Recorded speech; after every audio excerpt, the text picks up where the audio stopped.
You're watching EAC News. Thank you for joining us. During what he said could be his final speech as Prime Minister, Interim Prime Minister Hun Sen made another statement linking opposition parties to violating a new election law. In typical fashion, he did not specify names or parties, but it was clear he was referring to the current investigation into the Candlelight Party's links to citizens who protested the election by crossing out their ballots on July 23rd. If the investigation finds the party is connected to the spoiled ballots, the main opposition party could be banned from running candidates in elections for an indeterminate amount of years, essentially dissolving the party. While speaking at the inauguration of a Phnom Penh bypass this morning, the Prime Minister characterized July's election as a battle for democracy. ខ្ញុំមិនមែនធ្វើការគំរាមកំហែងចំពោះនរណាទេក៏ប៉ុន្តែការបោះឆ្នោតនៅកម្ពុជា2023នេះគឺជាការបោះឆ្នោតពិតប្រាកដមួយរវាងអ្នកគ្រប់គ្រងលទ្ធិប្រជាធិបតេយ្យតាមរយៈការបោះឆ្នោតនិងអ្នកបំផ្លាញប្រជាធិបតេយ្យ He stated that the authorities had collected all the evidence needed from a telegram called Spy, where members shared photos of their ballots crossed out in protest of the election. The Prime Minister has called for over 40 individuals, many who have already been arrested, to come forward and confess. They are being charged under a new law that was passed just before the election, which criminalizes discouraging others from voting.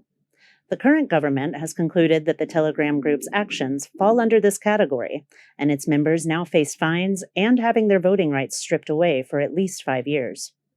Parties found guilty of the same offense will also be fined under the new law, in addition to being forbidden from running for future elections. Before the new law was officially passed, Prime Minister Hun Sen publicly stated that he proposed the law as a response to opposition members encouraging people to cross out their ballots in protest of the Candlelight Party being barred from joining this year's election based on a technicality. An investigation is now underway to determine whether the Candlelight Party can be connected to the actions of the Telegram group. The Prime Minister warned that if his government's investigation shows a link, the party could be dissolved. The first people to be arrested under the new law were Candlelight Party members Li Ri and Bon Kait, who were accused of inciting people not to vote ahead of the elections by instructing them to invalidate their ballots. Few details on their activities were given, but the Prime Minister soon published an apology video from Bon Kait saying that he was acting on the orders of former opposition leader Sam Rainsy, one of Prime Minister Hun Sen's greatest rivals. The Candlelight Party released a statement condemning the arrest as a threat and called for their release. The Prime Minister then accused the Candlelight Party of hypocrisy for saying it respected state laws, yet had members breaking the law on the orders of Sam Rainsy. The Candlelight Party has continually rejected ties to Sam Rainsy, who has lived in France since 2015. However, it seems that the Prime Minister does not accept their disclaimer. The Candlelight Party drama has been a focal point of domestic dissenters and international watchdogs who say that this year's election was not conducted in the spirit of democracy. The US, the European Union, and Australia did not even send observers to the July 23rd election, which they considered, quote, neither free nor fair. A statement from the US Embassy on the decision not to send observers said that it was deeply troubled by the, quote, contrived legal actions, threats, harassment, and politically motivated criminal charges targeting opposition parties, end quote.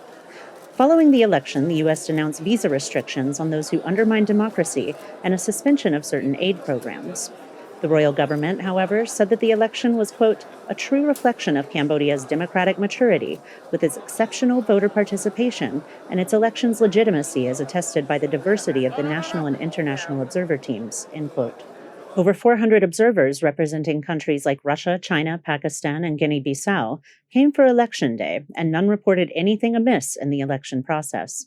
The Cambodian National Rescue Party, led by Sam Rainsy, was the last major opposition party to be dissolved in 2017 ahead of the 2018 elections. The Candlelight Party is the only well-established and popular opposition party left, with many of the 18 parties on this year's ballot having only been founded in the last 8 years.